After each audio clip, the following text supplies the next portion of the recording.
Disclaimer. The information on this show and provided from or through this show is general in nature and is not specific to you or anyone else. You should not make any decision, financial investment, life, or otherwise, based on any of the information presented on this show without undertaking independent due diligence and consultation with a professional or advisor. You understand that you are using any and all information available on or through this show at your own risk. Try not to be a f***ing idiot.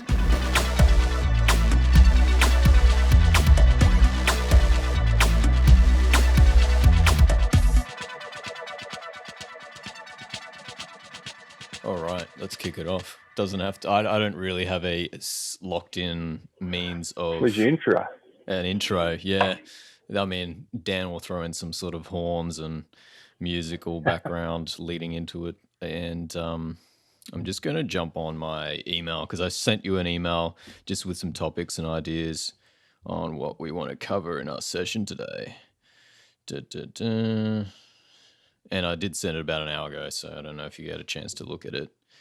This one? Oh, you printed it out. You're organised, mate. Was that just a random piece of paper that you pulled out of the drawer?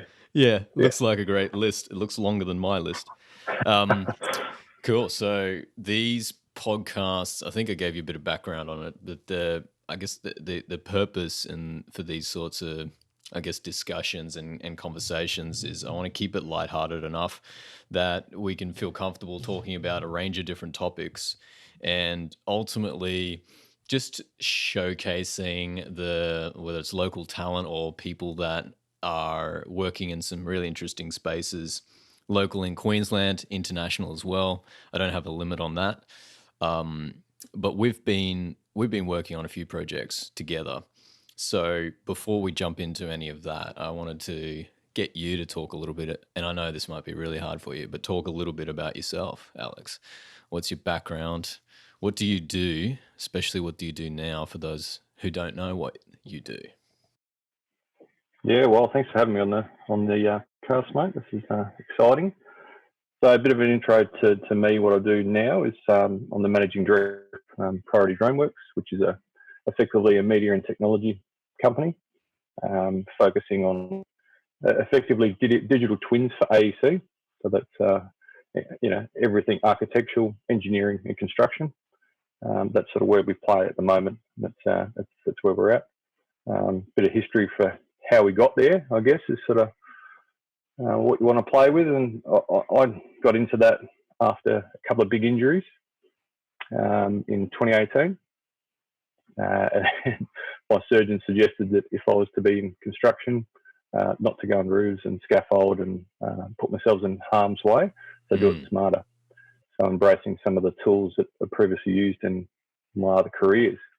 And that sort of got me to where we are now, which is pretty interesting. What are the tools? Like, if you were to, because I think we initially connected around a project for a client, and that was utilizing your skill sets with drone operation.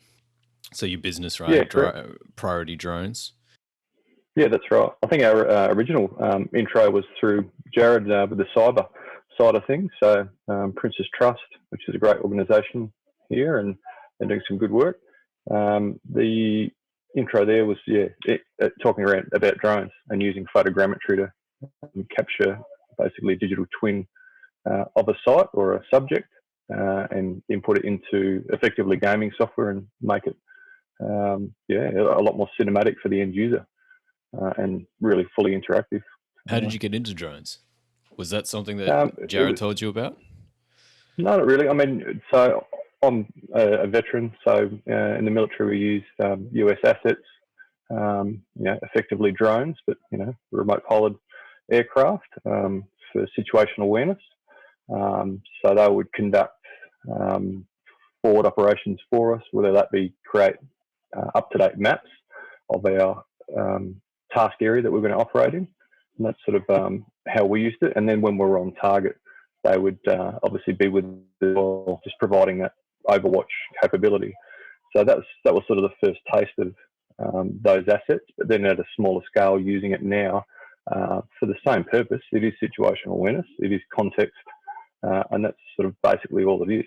So the drones are just smaller in scale, but provide the same sort of service that effectively situational awareness and up-to-date data.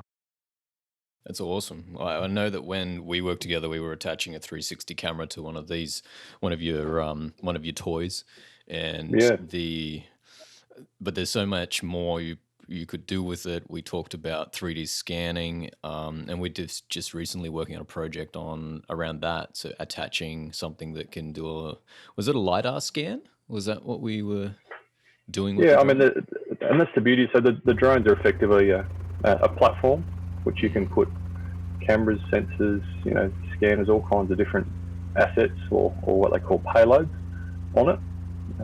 Things to capture, things to measure distance.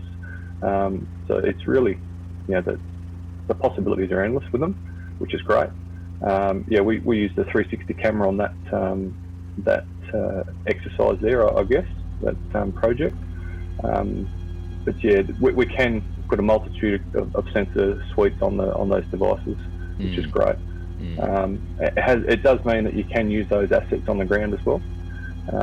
So another big camera we use in our company is a Matterport camera, which is effectively an RGB camera, which is for all the colours, takes photos, and then it's using lasers as well, and does a big 360 and captures the environment. So I'm just going to do a screen share and jump on your website. We'll come back to your website in a second. Just wanted to show the Matterport side of things. When did you get into the Matterport? Because we talked about this Matterport technology a while ago.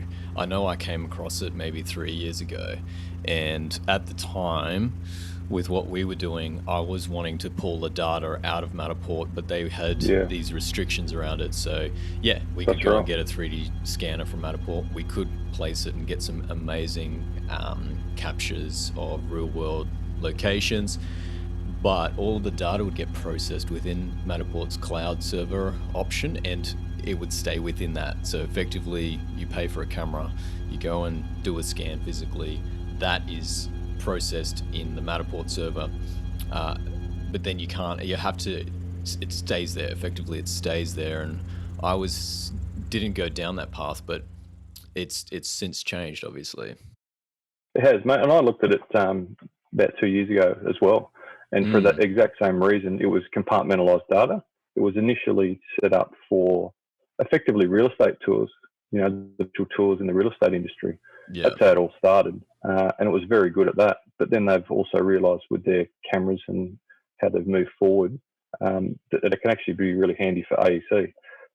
And only about 6 months ago, they said, actually, you know what, we should probably export this data. So they created what's called like a matter pack, which is effectively the assets from the scan. So OBJs, XYZ, point clouds, all your texture files and images, and you can purchase that as an asset.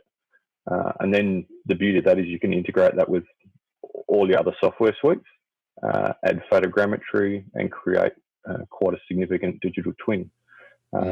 You'll also notice on this website, this young lady's using a phone now. So in the last probably month, they've just added iOS capabilities, so you can actually capture spaces with your phone.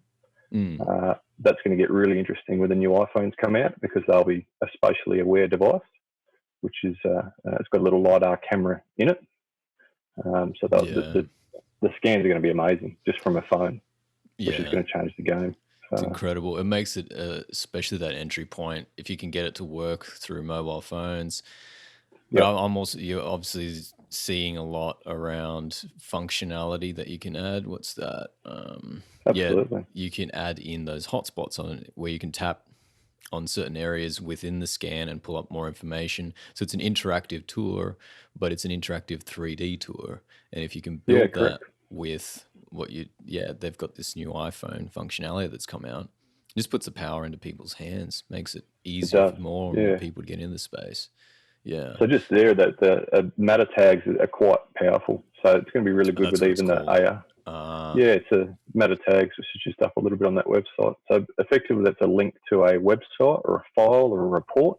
So for real estate, they could add their real estate agency's video within the tour and give you an introduction before you go within the front door and say, hi, this is so-and-so real estate. Welcome to the home. Look, we'll see you after, that kind of stuff. And then for architectural and engineering projects, you can put reports in there and specific targeted data. We're doing some early investigation with retail design, where we can link to a new design of a site, which is quite exciting. So it might be a empty space. We'll capture that empty space and then we'll freshen it up in design software like Revit, and then produce a proposed design, and then integrate that into the as-built, which is awesome. Yeah, that is incredible.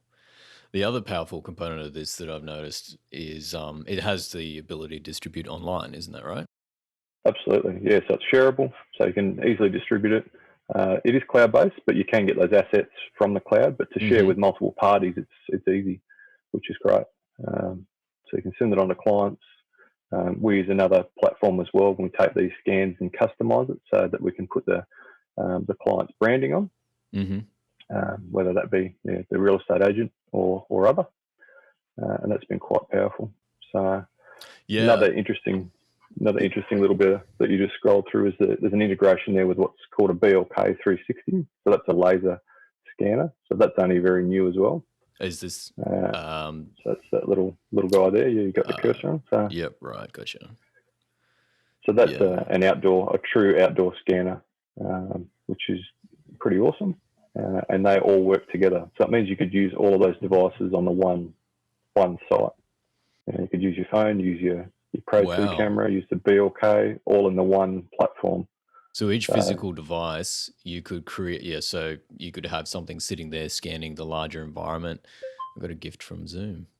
And then while also operating and going around, maybe getting some closer shots of different areas, does each device, you could be scanning the same physical site, but each device's data then all is pushed into that one processing point within Matterport? Correct. Is that how? Yeah, that's right. Wow. Yeah, so they basically align on each other, so they use each other's data to make the alignment and make that really powerful OBJ. Yeah, right. So time, but like the Pro 2 camera is the quickest of those, just because it's set up for it. But yeah, you just use a mixture of all of them, and it produces some great results. Where do you see it going in terms of, for each industry? Like, this is heavily, I've noticed Matterport from day dot was pretty heavily focused on real estate. Absolutely. But you're obviously using that across multiple different industries. Yeah, definitely. So construction's the big one. They just released an integration with Procore. I'm not sure if you're familiar with a software called Procore. No, I haven't heard of Procore. What that is basically a project management software suite. So a lot of the big companies will use Procore or similar to run their sites through the various milestones. And what Matterport's doing is saying, right, well, if we get to a milestone, let's capture that milestone as a digital twin. Yeah. So that's digital twin and tracking progress of a physical, development of a physical asset over time. That's it. And that means all of the stakeholders can go there. Yeah. It is, yeah. So it means, especially at the moment where no one can go to site, or they're limited to go to site, that information is held in the software. The project manager can look at the site from his desk. The clients can look at it. The banks can look at it. There's all these different stakeholders that are involved in these big projects. And they don't have to go there. It just saves a lot of time. So, and then all the data's there. If I want to review something, effectively go back in time. If I wanted to see a set out or if something was wrong, it's good for amazing. That's good for defects later, and all that stuff. So all the fun stuff at the end where people start pointing fingers. Yep. Yeah. Well, that's. Do you see this being a really big step forward in terms of insurance, the impact on insurance, the impact on obviously project management, but keeping people accountable during the stages that are involved in some of these larger physical construction and the development of the physical construction sites, facilities. If someone did laid the cement slab the wrong way, they might in the past be able to. They might not even know that they did it the wrong way until a little bit later in the project. Is that what's some examples around that you've seen? Yeah, that's correct. Yeah, it is an accountability tool for sure. Insurance is a big one. Did a couple of jobs with a big insurance provider. They're national and global, compartmentalised here in Australia. But for those, they send guys out for insurance claims, and their process is pretty slick now, but it is reliant on just photos on an iPad. So those photos go into their software. But the only problem with that is it's very hard to get context. So you might have a photo of a kitchen that's caught on fire, for example, but it's very hard to get the surrounding areas, the bedrooms that have been smoked, damaged, all of the whole context. Whereas a tool like this, you can get the whole apartment in the same sort of time frame and get context. And the other beauty is it's measurable. So they're doing quantity for their suppliers. So when they do their markup for the rectification of that area, they've got all the data there. So it means they can go, it's this many square meters. This is how high things are. This is what was there, and it's been quite good for those guys operating. Absolutely. AEC is the big one. It's the big area they're pushing into, and now they're going to go into augmented reality and digital twins. They're really pushing hard because they can see the benefits of it in a multitude of injuries. So where do you see it going into the relatively near future? Obviously, the extreme future is we could be at home on our iPhones, pull up a virtual tool like this.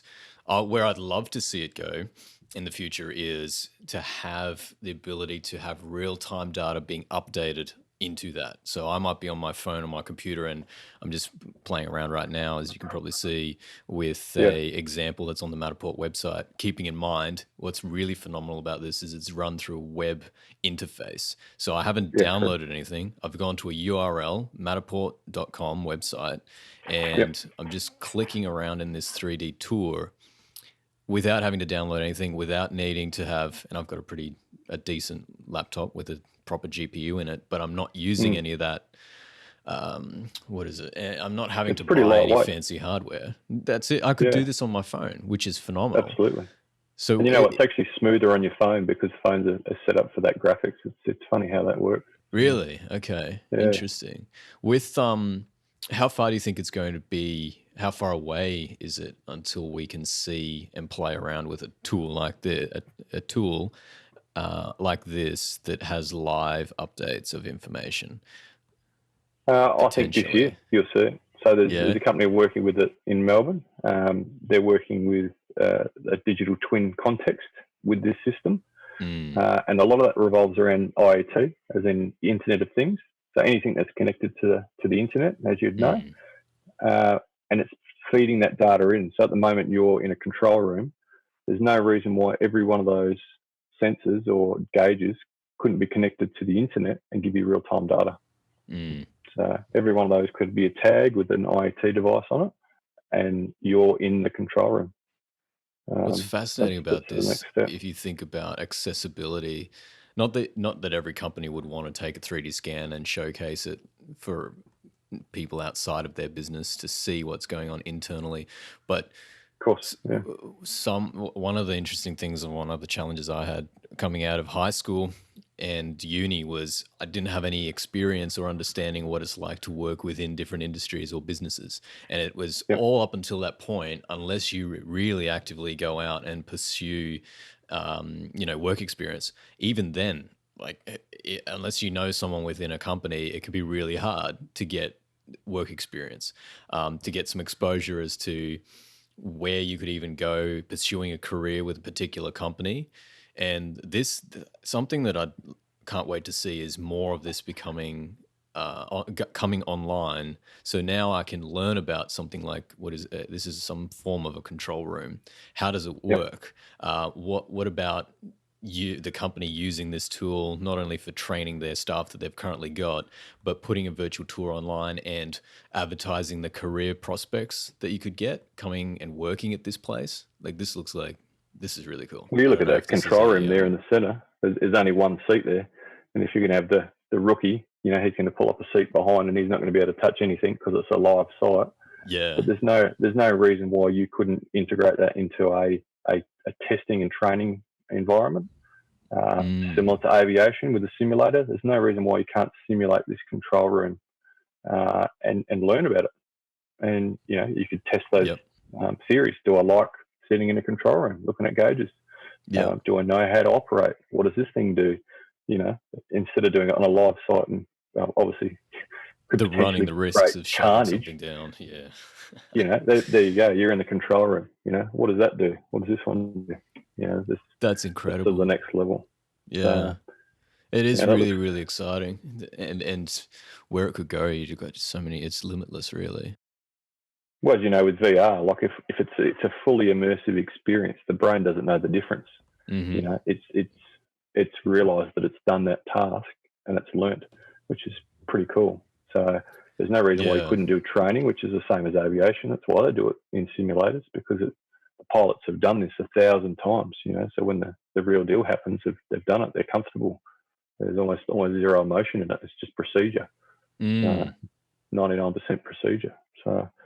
Well, what about the future of jobs and future of work? Because something that's fascinating about your story is coming from military and then working in. Well, let's talk a little bit about that. Coming out of the military, was it a smooth transition for you? Was it a shock to the system to go from serving overseas to then coming back to Australia and going, what do I do with the skills that I've got? What was that experience like? Yeah, it wasn't smooth, for sure. And I don't think I don't think so. I don't think it ever is for anyone, especially then. So I got out in 2010. My last task with the unit was on counter-terrorism duty as a sniper, which was awesome fun. Loved that role. It was really good. So I basically ticked all the boxes, did some deployments, did some green roles training, loved the unit I was in. Finished where I wanted to finish, and then I'll start to effectively do the loop again, and that would have been promotions and more deployments. And I was at the point now that at that point I was like, well, I've ticked all the boxes I set out to do. Let's move on with a different task. So when I got out, I was offered a security gig in Sydney at that time. Didn't pan out how we wanted to it with the GFC, which is good timing. That's the way it goes. Yeah. So that hit hard. So a new startup in security, no one was renewing contracts anyway with published security.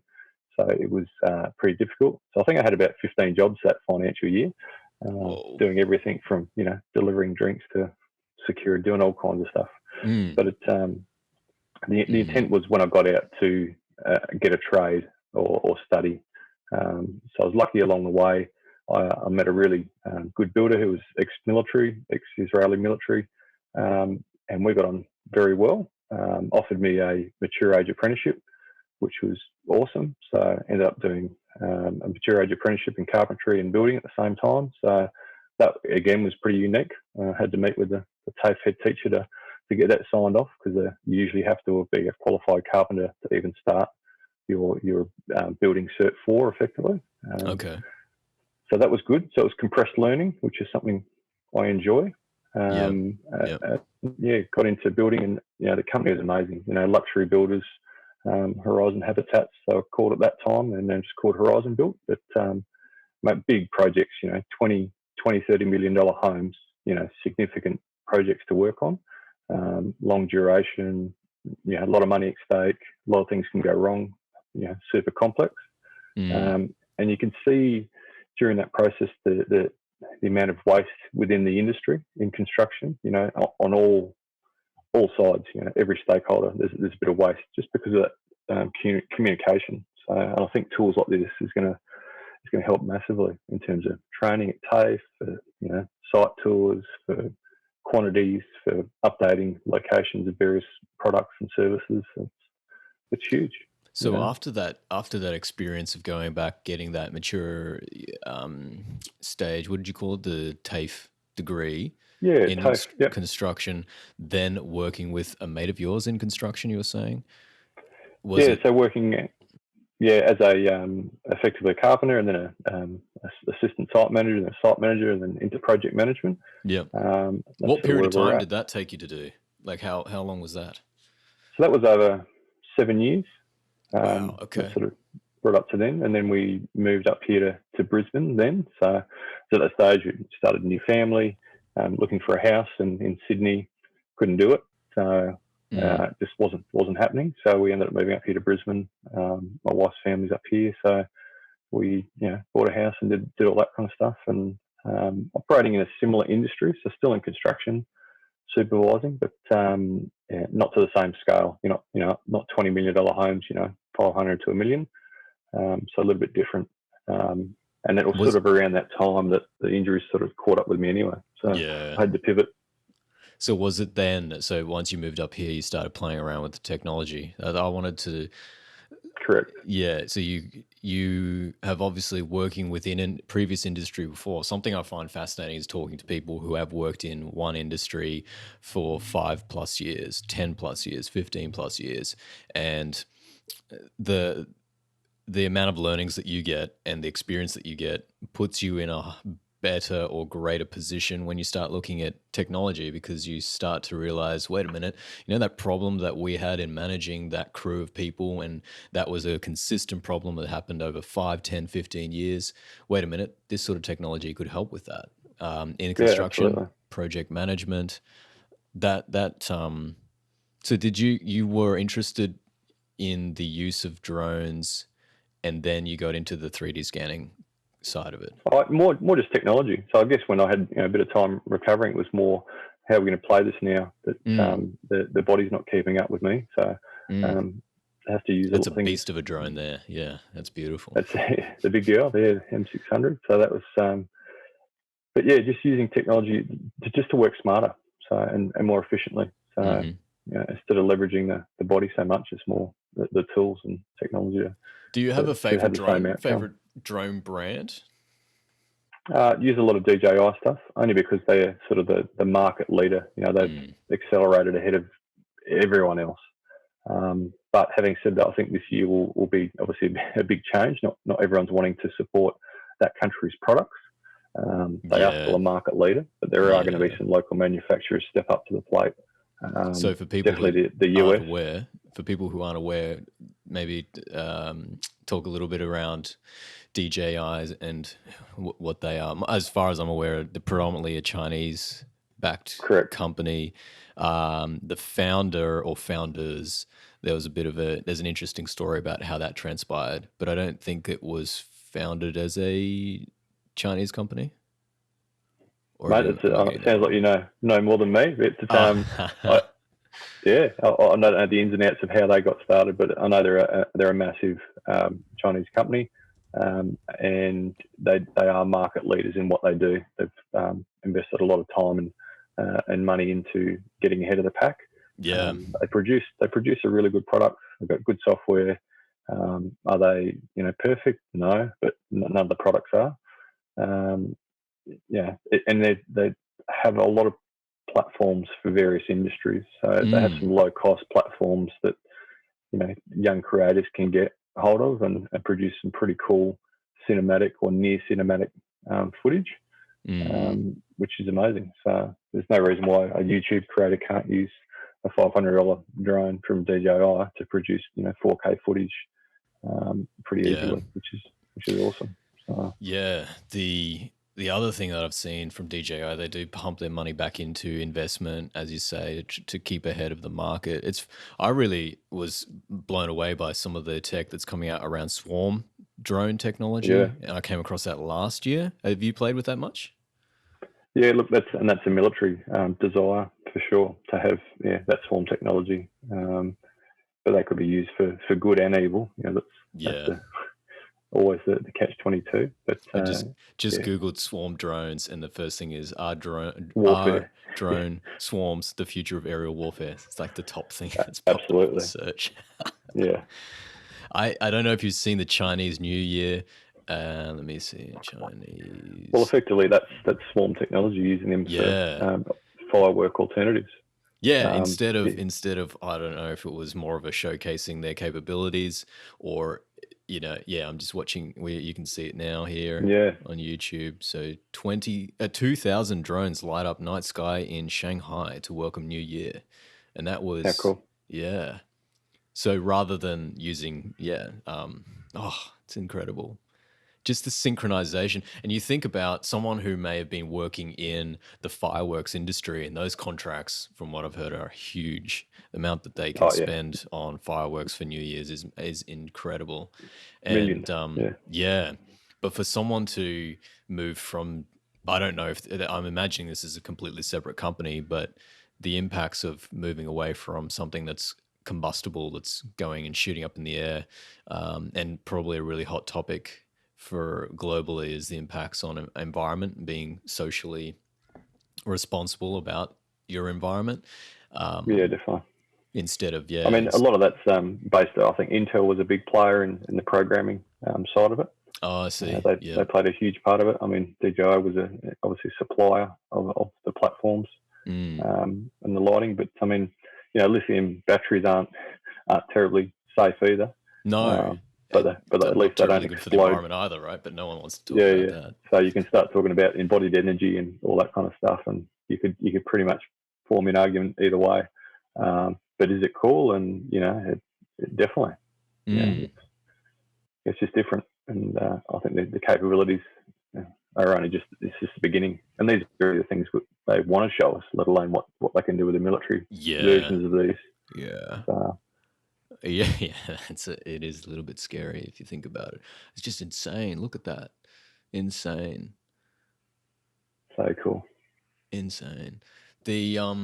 So with do you do much with robotics at all? Have you been watching that and the impact that's going to have with, again, being led by defense, but you're working in construction, in project management? Are you seeing that? And someone like yourself who's had these physical injuries, it's a young woman's game in the construction industry, and at some point you have to exit out of it, and not everyone's body can handle it for an extended period of time.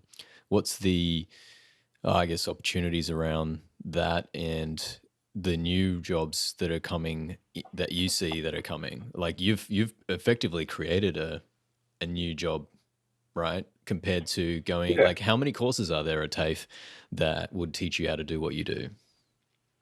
Well, yeah, that's compartmentalized. It's one part of the skill set, I guess. I've been very fortunate with my background, even going way back to automotive. So automotives and military, and then construction. That's sort of those three big skill sets. And now I'm sort of combining into this new industrial revolution 4.0 that everyone's sort of dropping. And it's just where there's a convergence of all the tech into one. So did some a little bit of stuff for CSIRO, exploring some of their amazing robotics and SLAM-based tools. I saw that you shared on LinkedIn. Yeah, effectively they are drones. A drone is something you tell it what to do and executes the mission, comes back. That's sort of the idea of it.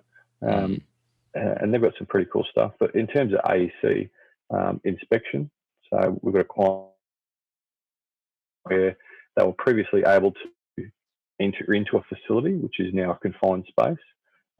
He, as the engineer, was allowed to jump in, take photos, write a report, and that was how he did things. It's now at the point where they won't let him into that confined space. It's too dangerous. They can't ventilate it properly. He's at a high risk. So they want to send in an inspection asset to do that. And that might be a little hexapod, because it's quite a complex little space to get into, with a camera and do the inspection for him. And then he can use his expertise to write the report after seeing the data. So that's one little use case. I mean, the next one is going to be industrialized construction, which is effectively do everything off site. So capture a site, get the boundaries and the parameters, and then you'll build it off site in effectively a big hangar, and it'll come to site like IKEA, and you just put it all together. And then the waste is, reduced, and everything's a lot quicker and cleaner. What's some of the challenges that you're seeing in this space? The challenges is the openness to this kind of technology. So if you go to a big construction site, like you said, with the physical toll on a lot of these people, I mean, the average age of guys is sort of in their 40s and 50s, and a lot of guys are just broken. They're doing yoga in the morning to try and get through the day, and then at the end of the day, they're 1,000 stubbies as an anti-inflammatory. That's not helpful. Not ideal. No. It's not a good way to go. I'm just trying to picture you doing some yoga moves. I bet you're a kick-ass at yoga. Mate, yeah, Pilates a couple of times a week, mate. Yeah, Keeps me going. keeps Yeah, you young.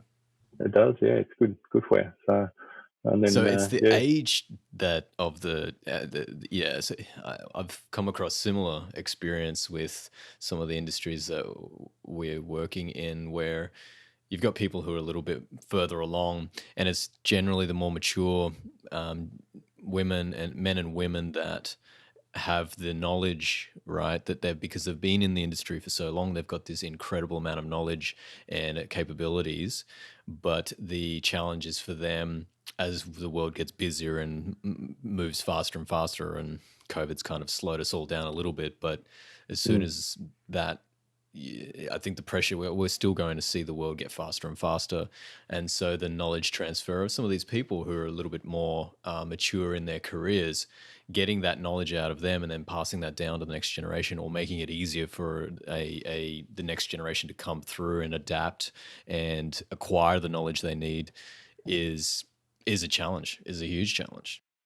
Well, massive, yeah. I mean, you could work with a carpenter who's been a carpenter for 30 years, you know, and the amount of knowledge he has in that one area is unbelievable, and seen it all before. But how do you get it out of his head without having a brain interface and downloading it, effectively, and teaching that to the next generation? And maybe that's on the cards.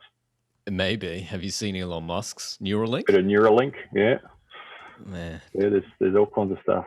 Tony Robbins is doing a thing where he's training his own AI, which is going to be him. So when he's gone, the AI is going to be so responsive that it will effectively be him.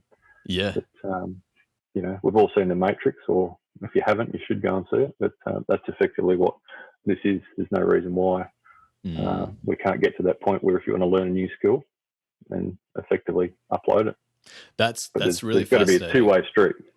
Yeah. Well, it's really fascinating, even the idea of like what Tony Robbins is doing, the ability to commercialize. I think they're trying to do the same thing with James Dean, the movie actor, and actually taking him and using CGI to implant him into some of the newer movies that are coming out.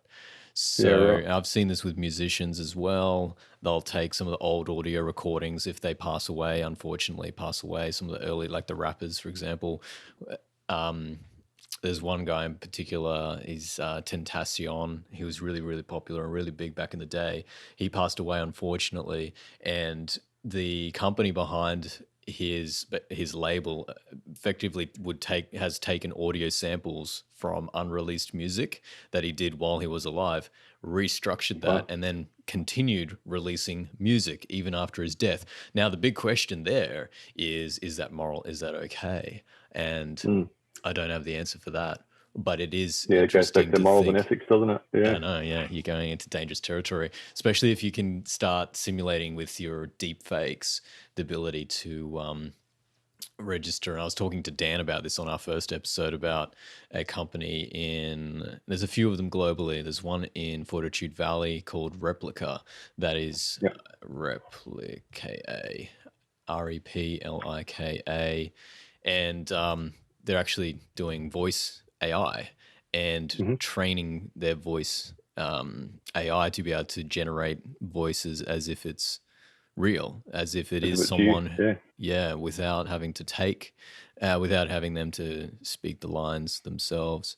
There's an example of Joe Rogan listening to a AI generated voice conversation based off of all of the video footage that Joe Rogan's put out.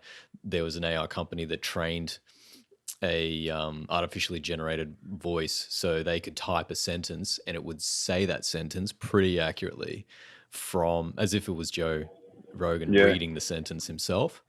And I think that it's scary in that place because you get fake news and fake media, and the line starts to get blurry, and we really haven't done a good job online with the internet of being able to set up some form of, maybe blockchain could help with this. But I'm thinking about certification and like official certification. You think about Twitter, right? If you get officially certified by Twitter, you get that blue tick, right? So it's the official account of XYZ.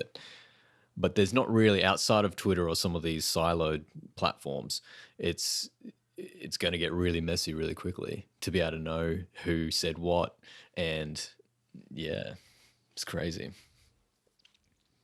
It's a blurring of that line. I think where have we gone? Just trying to think of one of the other ones. There's music is a big one, but video is with deepfakes is going to be really, really strange as well. But coming back to being able to license your own IP, let's say for yourself, Alex, if you wanted to be able to, similar to like, I'm imagining you would potentially write a book at some point in the future. I could see you doing that. Oh, he's dropped out. He's back. And we're back. So I guess that brings us to power issues. Is that what happened? Your laptop died? No, the whole house went down. So. Oh, really? Whoops. I would imagine you'd be off the grid, Alex, with your solar power. Mate, it's exactly. Well, that's another Elon thing, isn't it? Yeah. So, panels and batteries.